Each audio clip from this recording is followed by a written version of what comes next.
동방 박사들은 유대인들이 아니고 이방인들이었습니다.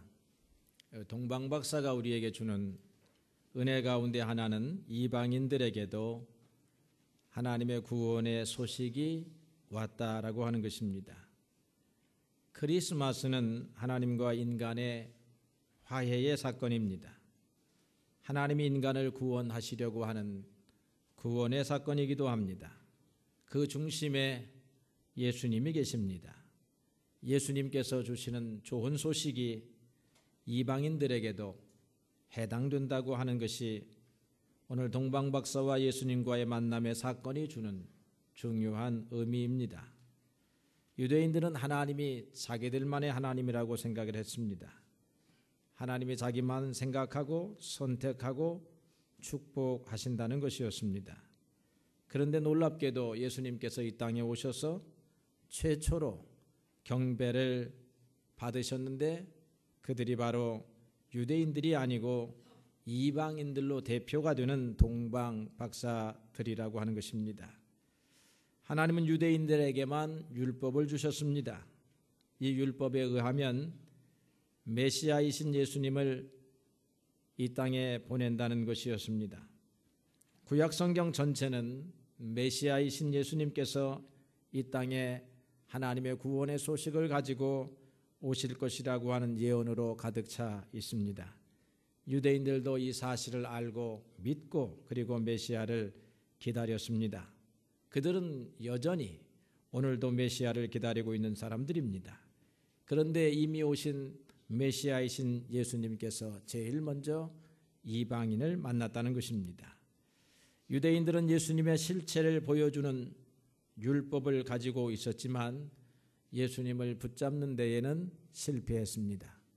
예수님을 온전히 붙잡지 못한 것입니다. 그래서 요한복음의 기자 요한은 요한복음 1장 11절에 이렇게 기록했습니다. 그분께서 자기의 땅에 오셨지만 자기의 백성들이 영접하지 아니하였다. 우리는 다 예수님의 백성들입니다. 예수님이 이 땅에 오셨으나 많은 사람들이 주인이신 예수님을 영접하지 아니한 것입니다. 그렇지만 동방 박사들은 일개 하늘의 별을 보고 그 실체이신 예수님을 만났습니다. 계시록 22장 16절에 보게 되면 예수님은 광명한 새벽별이라고 기록합니다.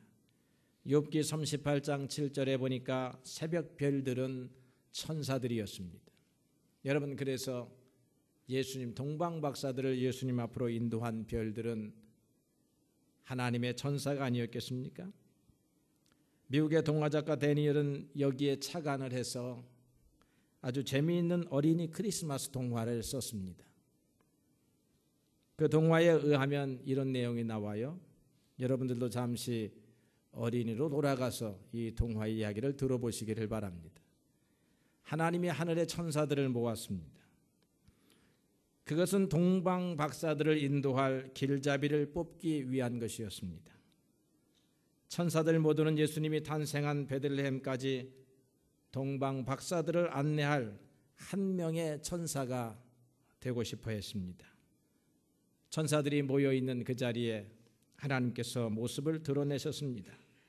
천사들은 자기가 그 길잡이 역할을 하는 별이 되고 싶어서 발꿈치를 들고 자기의 얼굴을 단상 위에 있는 하나님 앞으로 얼굴을 내밀었습니다. 하나님이 누가 갈 것이냐라고 묻는다면 모두가 손을 들며 저요, 제가 가겠습니다 라고 하는 자세였지요. 주인공인 아기 천사가 있었습니다. 아기 천사도 예수님을 위해서 일하고 싶어 했습니다. 그러나 기라성 같은 선배들이 많이 있으니 자기의 차례는 오지 아니할 것이라고 생각을 했습니다. 그래도 천사들의 자리에 나가서 자리를 잡고 앉았습니다. 드디어 하나님이 말씀을 하셨습니다. 누가 예수님을 앞으로 동방 박사들을 인도할 별의 역할을 맡을 것이냐. 모든 천사들이 손을 들었습니다. 그리고 소리를 질렀습니다. 저요, 제가 하겠습니다. 하나님 노릇하기도 어렵습니다. 경쟁이 많으면. 그런데 하나님은 누구를 지명하지를 아니하고 이런 말을 덧붙였습니다. 이 일은 참으로 어려운 일이다. 그래도 할 천사들이 있겠느냐? 모든 천사들은 잠시 생각에 사로잡혔습니다. 길잡이 노릇하는 것이 무슨 어려운 일일까? 다 머리를 굴려봤습니다. 뭐가 어렵겠어? 혹 어려움이 있다 할지라도 이 수많은 천사 가운데 예수님을 지시하는 별 노릇하는 그 역할의 영광에 비하면 어찌 비교할 수 있겠나 생각하고 다시 소리를 내기 시작을 했습니다. 제가 하겠습니다. 그렇게 했습니다. 드디어 하나님께서 마지막 말씀을 하셨는데 폭탄 선언과 같은 것이었습니다. 이 일을 맡은 천사는 다시는 천사로 돌아올 수가 없다. 그 역할이 끝나고 나면 땅 위에 구르는 돌멩이가 될 것이다. 그래도 하겠느냐? 여러분, 그래도 하겠습니까? 천사들은 유구무원이 되었습니다. 예수님의 길잡이하는 영광이 아무리 좋아도 평생 돌멩이로 살 수는 없는 것이 아니겠습니까? 그때 하나님이 다시 물으십니다. 아무도 없느냐? 그때 손을 드는 한 천사가 있으니 주인공 천사 아기 천사였습니다. 제가 하겠습니다. 그렇게 해서 아기 천사가 별이 되어서 동방 박사들을 인도했습니다. 그리고는 그 임무를 마치고 마침내 땅바닥에 구르는 돌멩이가 되었습니다. 여러분, 참으로 아름다운 동화이지요? 인간의 상상력이 빚어낸 신앙적인 동화입니다. 이 돌이 된 아기 천사는 그 후에 어떻게 되었을까요? 여러분, 궁금해하시면 2부를 해야 합니다. 궁금하십니까? 갈까요? 돌이 된 아기 천사는 임무를 마치고 33년간이나 돌로 있었습니다. 그런데 어느 날 여러 사람들이 돌이 된 아기 천사에게로 다가왔습니다. 그리고는 이렇게 말했습니다. 야, 이 돌은 참으로 쓸만하다. 그리고는 여러 사람이 그 돌을 옮겨가는 것이었습니다. 아기 천사는 어디로 자기를 데리고 가는지 궁금해했습니다. 드디어 목적지에 도착한 것 같습니다. 사람들이 자기를 세웠습니다. 그리고는 어떤 동굴의 입구를 막았습니다. 아기 천사는 동굴의 안쪽을 쳐다보았습니다. 누군가 정중간에 한 시신이 세마포에 쌓여져 있었습니다. 고운 세마포에 싼 것이라 누구인지를 알아볼 수가 없었습니다. 그때서야 아기 천사는 자기가 왜 여기에 서 있는지, 자기가 왜 서 있는지를 알았습니다. 어떤 사람의 무덤의 동굴의 입구를 막는 돌로 사용된 것입니다. 그런데 조금 있다가 이게 웬일입니까? 동굴 안에 옛날에 만나던 그 천사들이 내려와 있는 것입니다. 자신이 하늘나라에 있을 때 같이 지내던 언니 천사들이었습니다. 아기 천사는 너무나 기뻐서 소리를 질렀습니다. 언니들 반가워요. 나 여기 있어요.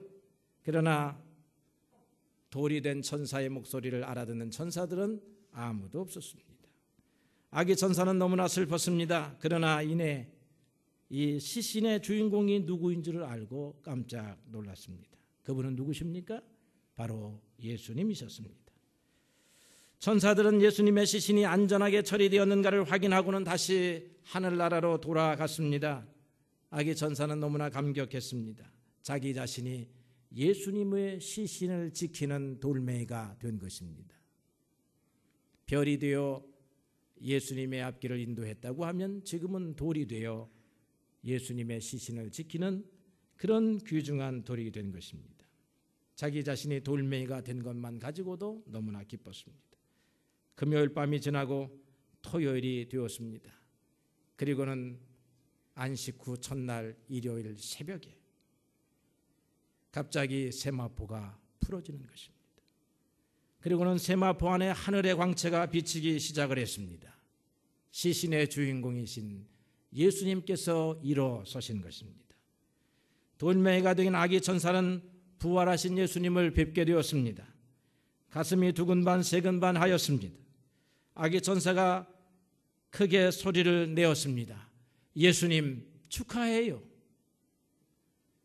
그러나 아기 천사의 목소리는 다른 소리로 인해서 이내 묻혀버리고 말았습니다. 무덤 안에는 하늘에서 내려온 찬양대의 소리가 가득했습니다. 하늘의 천군 천사가 총 출동을 한 것입니다. 그들은 예수님의 부활을 찬양하는 하늘의 찬양을 부르고 있었습니다. 아기 천사는 스스로 되뇌었습니다. 그래, 예수님의 살아나심을 보았으니 되었다. 나는 돌이 될 줄을 알고 이 일을 자청한 것이 아니었는가. 그때 예수님께서 자기 앞으로 다가오는 것을 보았습니다. 그리고 자기를 만지는 것을 보았습니다. 그리고는 자기를 밀어서 동굴의 입구를 환하게 하셨습니다. 그리고는 이렇게 말씀하셨습니다. 아기 천사야, 참으로 그동안 수고했구나. 다시 천사로 돌아오거라. 그 소리와 함께 아기 천사는 돌에서 변화가 되어 천사가 되었답니다. 그리고 예수님을 찬양하는 찬양대 일원으로 돌아왔습니다. 이 동화를 읽는데 눈물이 나옵니다. 이 동화를 읽는데 은혜가 됩니다. 그래서 여러분들에게 꼭 전해주어야 되겠다고 생각해서 요약을 했습니다. 동방박사 이야기를 하다가 갑자기 별 이야기를 하게 됐습니다. 예수님께서 돌멩이가 된 아기의 천사를 기억하시듯이 버려진 백성인 줄 알았던 이방인들을 기억하셨다는 것입니다. 버려진 백성이었던, 흑암에 처하였던, 율법을 가지지 못했던 아브라함의 씨가 아닌 그 사람들을 예수님이 기억하셨다는 것입니다. 그들의 경배를 받으셨다는 것입니다. 우리도 예수님을 경배할 수 있는 자격을 얻었다는 것입니다. 그것이 동방박사들이 우리에게 준 놀라운 교훈 가운데 하나인 것입니다. 예수님 공생의 초기에 유대인들에게 복음을 전하였지만 유대인들은 제대로 복음을 받아들이지 아니했습니다. 환대하지도 아니했지만 이방인들은 예수님을 놀라운 믿음을 가지고 만났던 것을 성경이 기록합니다. 한 백부장이 있었습니다. 그의 하인이 중풍병으로 괴로워했습니다. 부탁을 받은 예수님이 그를 고쳐주려 가시는 중에 백부장이 말합니다. 주님, 내 집에 들어오심을 감당하지 못하겠습니다. 다만 말씀만 하시옵소서. 그리하면 내 하인이 낫을 것입니다. 나도 남의 수하에 있는 사람이요 내 아래에도 군사가 있으니 이 사람더러 가라 하면 그가 가고 저 사람 보고 오라 하면 옵니다. 내 종도로 이것을 하라 하면 하나이다. 예수님께서 이 말씀을 들으시고 크게 기뻐하셨습니다. 그리고는 말씀하시기를 내가 진실로 진실로 말하노니 이스라엘 사람 중에는 유대인 중에서는 아무도 이만한 믿음을 가진 사람을 만나보지 못했다라고 크게 칭찬하셨습니다. 우리도 말을 하면, 명령을 하면 사람이 움직이는데 예수님은 천하의 주인이시니 예수님의 명령을 듣고 그 말대로 시행하지 아니할 세력이 어디 있겠습니까? 질병도로 물러나라 하면 그는 물러나가야 하는 것입니다. 어둠도로 물러가라 하면 어둠은 물러가야 하는 것입니다. 바다 보고 잔잔하라 하면 바다는 잔잔해야 하는 것입니다. 예수님은 천하의 주인이기 때문에 그렇습니다. 이러한 믿음을 보여준 이가 이방인 백부장이었습니다. 유대인에게는 찾아볼 수 없었던 믿음, 이방인에게서 찾아볼 수 있었어요. 동방박사들의 믿음이 이런 믿음이었습니다. 그들은 별만을 보고도 수말 얘기를 찾아 나섰습니다. 그야말로 성경에 이르기를 먼저 된 자 나중되고 나중된 자 먼저 되는 은혜가 바로 이와 같은 사람을 두고 말하는 것이 아니고 무엇이겠습니까? 수로보니게 여인이 있었습니다. 이 여인은 헬라인이요, 수로보니게라고 하는 말은 시리아 두로 지역 페니키아에 사는 여인이라고 하는 뜻입니다. 이방 여인입니다. 예수님께서 이 이방의 지역에까지 가서 복음을 전하셨습니다. 놀라운 일이 아닐 수 없습니다. 원래 예수님에게는 유대인이나 이방인이나 차별이 없고 유대 땅이나 이방 땅이나 지역 경계가 무의미한 것입니다. 모두가 다 그분의 백성이요 모두가 다 그분의 영통 아니겠습니까? 이 수로보니게 여인에게 귀신 들려서 괴로워하는 딸이 있었습니다. 그래서 예수님께 나와서 딸을 고쳐주기를 간청했습니다. 처음에는 예수님께서 냉담하게 대답하셨습니다. 자녀의 떡을 나누어서 개들에게 줄 수 없다. 이 태도는 일반 유대인의 태도입니다. 유대인들은 이방인들을 개와 같이 취급했습니다. 그런데 이러한 일반적인 인식을 사용해서 예수님이 그녀의 간절한 도움을 잠시 거절하셨습니다. 성경을 여기까지만 보면 예수님을 이해할 수도 없고 믿을 수도 없는데 그 다음 장면이 진리의 진면목을 우리에게 가르쳐주고 있습니다. 놀랍게도 냉대를 받은 여인의 입에서 이런 믿음이 고백되었습니다. 주님, 옳습니다. 그렇지만 상아래의 개들도 아이들이 먹던 부스러기를 먹지 않습니까? 잘난 사람들이 이런 취급을 받으면 펄쩍 뛸 것입니다. 그러나 이 여인은 선생님, 비록 우리가 개와 같이 비천한 사람이라 할지라도 개들도 주인의 상에서 떨어지는 부스러기를 먹는 은혜를 입으니 저에게도 이와 같은 은혜를 주시옵소서라고 말한 것입니다. 참으로 위대한 신앙입니다. 예수님 앞에 와서 진실되고 위대한 신앙을 보여준 것은 유대인들이 아니었습니다. 이방인들이었습니다. 예수님은 이 은혜를 이방인들에게도 나누어 주신 것입니다. 제자들은 이 복음을 가지고 이방 지역으로 갔습니다.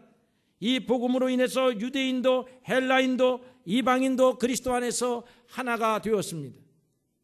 사도 바울은 이방인의 사도가 되면서 이런 말씀을 남깁니다.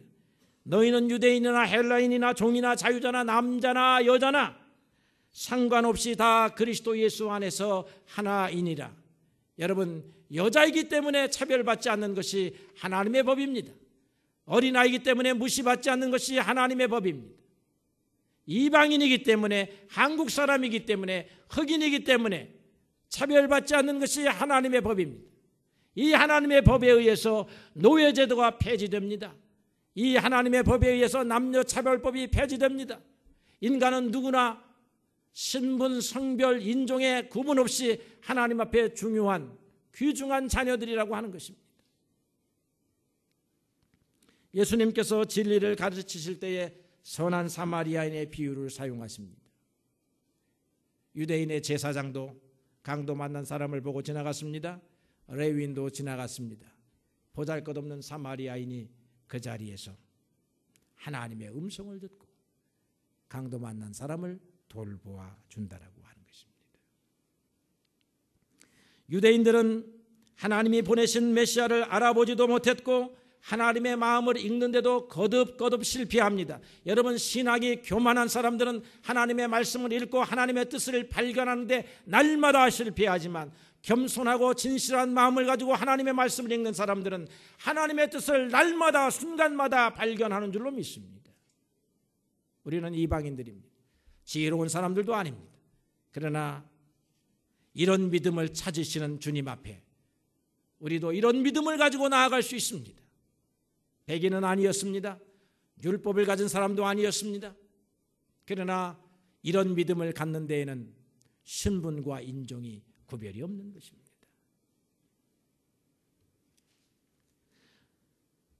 동방박사들은 믿음의 모범을 보인 사람들입니다. 이 사람들이 보인 믿음의 모범이 무엇일까요? 동방박사들은 진리를 탐구하는 사람들이었습니다.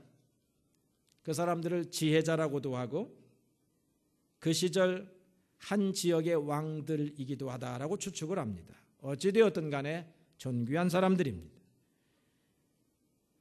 그러니 세상 사람들이 갖고 싶어하는 재물과 권력을 다 가진 사람들입니다. 지혜를 다 가진 사람들이었습니다.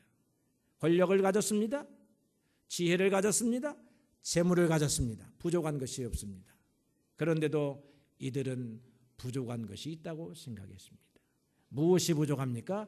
진리가 부족한 것입니다.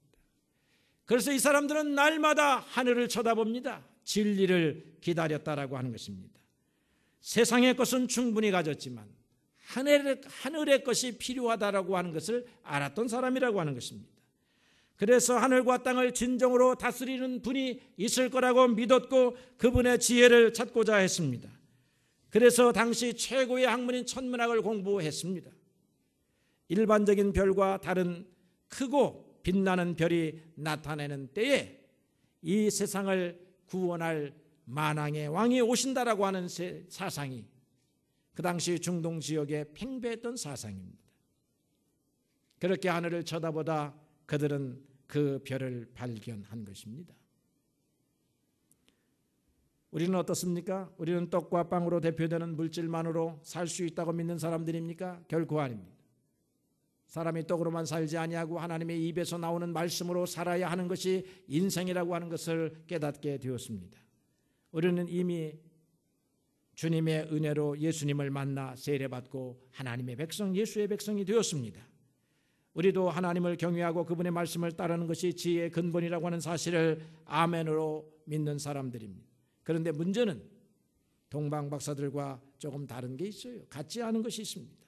그들이 매일 하늘을 관측하듯 우리는 하늘의 예수님의 왕 되신 삶을 매일같이 보여주는 성경의 말씀을 관측하지 않습니다.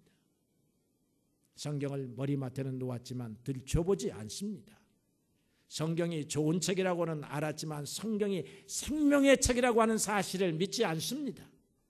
성경에 나타나 있는 이 말씀이 우리 모두에게 풍성한 꿀을 주기 위한 하나님의 위대한 약속이라고 하는 사실을 믿으며 이 말씀을 읽지 않습니다. 동방 박사들은 매일같이 하늘을 쳐다보면서 조그만한 이변에도 소홀히 하지 아니하고 그것을 기록하며 하늘의 왕이 나타나기를 기다렸습니다. 이와 같은 자세가 우리에게 필요합니다. 하나님의 말씀, 영의 양식을 날마다 펼치고 이 말씀 가운데서 오늘 우리에게 주시는 하나님의 약속의 말씀을 찾는 자세가 우리에게 필요한 것입니다. 그들은 진리의 실마리인 별을 보고도 지체 없이 머나먼 여행의 길을 떠났습니다. 그것은 그들의 삶의 우선순위가 무엇인가를 명백하게 보여주는 것입니다. 별이 발견되는 것이 예상되지 아니했습니다. 하늘을 쳐다보니 어느 날 어느 순간 그 특별한 별이 메시아를 지칭하는 별이 나타났습니다. 그토록 기다리던 별이 하늘에 떠 있게 된 것입니다. 그들은 즉시 누가 먼저라고도 할 것 없이 동시에 이것이다라고 말하고 그 자리에서 출발합니다. 지체 없이 짐을 꾸렸습니다. 진리를 찾아가는 삶이라고 하는 것은 이렇게 준비하고 있다가 진리를 만나면 즉각 출발하는 것입니다. 예수님께서 천국의 비유를 하실 때에 두 가지 비유를 하십니다. 하나는 밭을 갈다가 남의 밭을 갈다가 보물을 발견했습니다. 얼른 그 보물을 보고 다시 밭을 흙으로 덮고 난 다음에 집으로 와서 온갖 재산을 다 모아가지고 집주인, 밭주인에게 찾아갑니다. 이 밭을 나에게 파시오. 모든 것을 걸었습니다. 왜 그렇습니까? 보화를 발견했기 때문에. 진주 장사가 온 천하를 주유하다가 큰 진주, 세상에 하나밖에 없는 진주를 발견했습니다. 그는 그 자리에서 자기의 모든 재산을 다 주고 그 진주 하나를 샀습니다. 하나밖에 없는 진주이기 때문에 그런 것입니다. 하나님의 나라, 하나님의 약속을 담지하고 이 땅에 오신 예수 그리스도는 우리의 생명 모두를 다 내어놓고 사야 하는 그러한 보물 가운데 보물인 것입니다. 여러분의 인생을 다 내어놓고 살아야 하는 것이 이 보물입니다. 여러분 인생 80년 동안 여러분이 버는 돈이 얼마나 되겠습니까? 여러분 한 달에 1억씩 번다고 합시다. 더 벌 사람 있어요? 손 들어보세요. 1년에 12억, 여러분 100년이면 얼마를 법니까? 1200억 버시네. 1200억 가지고도 예수님 살 수 없습니다. 예수님이 주신 교훈 살 수 없어요. 믿음으로만 살 수 있는 것입니다. 온전히 자기를 거기에 전력 투구하는 그 믿음만 가지고 살 수 있는 것이지, 여러분의 재물로 살 수 있는 게 아니에요. 지혜로 살 수 있는 것이 아닙니다. 여러분들이 하루에 한 권 책, 세상의 책을 읽었어. 1년에 365권 읽고 10년이면 3650권 읽고 100년이면 3만 권을 읽는다 할지라도 예수님의 지혜를 그 책에서 살 수 없는 것입니다. 성경에 예수님의 지혜가 있으니 여러분은 발견한 보화를 발견한 진주장사인데 우리는 지체 없이 거기에 인생을 걸지 않습니다. 주님께서 너희는 먼저 그분의 나라와 그분의 의를 구하라고 그렇게 말씀하고 있습니다. 세상의 자리에서 수고하다가도 은혜의 보좌 앞으로 날마다 나갈 준비를 하고 살아야 하는 것입니다. 어린아이가 밖에서 놀다가 엄마가 부르면 지체 없이 엄마의 손을 붙잡고 가는 것과 마찬가지예요. 100m 출전 선수가 스타트 라인에 떴다가 총성이 울리면 지체 없이 출발하는 것과 같이 우리가 진리를 들었으면 그 말씀을 즉시 따라가는 것입니다. 베드로와 12제자는 그렇게 예수님을 따라갔습니다. 그들은 배와 그물을 지체 없이 내려놓았습니다. 자기의 직업을 지체 없이 내려놓았습니다. 자기의 꿈과 생각과 목표를 내려놓았습니다. 그리고 주님을 향해서 자기의 가진 생각에 초점을 맞추었습니다. 여러분, 성경은 우리에게 말합니다. 믿음의 주요 온전케 하시는 예수를 바라보라. 여러분, 세상의 것을 바라보는 것이 아니 예수님을 바라보는 것입니다. 그들은 예수님 앞에 와서 경배했습니다. 그들은 예수님을 찾아온 이유가 경배, 예배하기 위해서 왔습니다. 동방으로부터 박사들이 예루살렘에 이르러 말하되 유대인의 왕으로 나신 이가 어디 계시뇨? 우리가 동방에서 그의 별을 보고 그에게 경배하러 왔노라. 그리고 베들레헴에 가서 아기 예수를 만났습니다. 집에 들어가 아기와 그 모친 마리아와 함께 있는 것을 보고 엎드려 아기께 경배하고 그리고 보배합을 열었습니다. 황금과 유황과 모략을 예물로 드렸습니다. 경배한다, 예배한다고 하는 이 말은 완전히 엎드려서 굴복한다 하는 그런 말입니다. 그들은 즐거운 여행을 하기 위해서 베들레헴에 온 것이 아닙니다. 호기심 때문에 예수님 앞에 서 있는 것이 아닙니다. 예수님과 친분을 맺기 위해서 온 것이 아니고 엎드리려고, 무릎을 꿇으려고, 자기의 온 마음을 내려놓으려고 온 것입니다. 여러분, 그렇게 예배하러 왔습니까? 오늘 이 자리에 문을 열고 박근혜 대통령이 이 자리에 찾아온다라고 하면 여러분 어떻게 해야 합니까? 여러분, 우리는 잠시 대통령에 대한 존경의 표로 그에게 주목하고 박수를 칠 수 있지만 엎드리지는 않습니다. 예수님이 이 자리에 오시면 여러분은 온몸으로 엎드리는 것입니다. 엎드릴 유일한 대상, 굴복할 유일한 대상, 여러분의 생각을 한쪽으로 밀어놓고 온전히 받아들여야 할 생각, 사상, 예수님입니다. 믿으십니까? 예수님에게만 경배하는 것입니다. 그런데 오늘날 많은 사람들이 우상에게 경배하고 사람에게 절하고 돈과 재물에게 숭배하고 이렇게 살아가고 있어요. 이렇게 살아가는 것은 사탄에게 경배하는 것과 동일한 것입니다. 사탄은 인간에게 경배받고 싶어 합니다. 예수님에게도 경배받고 싶어서 예수님을 유혹했습니다. 사탄이 예수님을 시험하는 세 가지 가운데 한 가지가 이런 것입니다. 마귀가 또 예수님을 데리고 지극히 높은 산으로 가서 천하만국과 영광을 보여주며 가로되 만일 내게 엎드려 경배하면 이 천하 영광을 너에게 줄 것이다. 여러분, 천하 영광을 얻기 위해서 우리는 너무나 많은 것을 엎드려 경배합니다. 여러분, 다 거짓된 것입니다. 로마의 황제들이 자기에게 엎드려 경배하라고 요구했습니다. 김일성이가 그렇게 요구했어요. 김정은이가 그렇게 요구하고 있습니다. 오늘날 많은 사람들이 알게 모르게 나에게 경배하라고 요구하고 있습니다. 여러분, 그리스도 이외에는 경배할 자가 없는 것이에요. 그리스도 이외에는 여러분이 마음이 주어서는 될 자가 없습니다. 나에게 경배하라고 하는 사람은 사탄이요, 사탄의 친구들입니다. 제가 여러분들에게 경배를 요구하지 않습니다. 우리는 서로 사랑합니다. 사랑하는 거예요. 서로 존경할 뿐입니다. 경배는 오직 하나님과 그분의 아들 예수 그리스도에게만 하는 것입니다. 사랑하는 성도 여러분, 동방박사들이 보여준 이 신앙, 동방박사들에게 준 이 하나님의 은혜를 여러분 기억하시기를 바랍니다. 동방박사들처럼 진리를 사모합시다. 진리를 찾아 떠납시다. 그리고 진리 앞에서만 경배합시다. 우리 지연교회와 사랑하는 성도들이 이와 같은 은혜로 충만하기를 주님의 이름으로 축원합니다.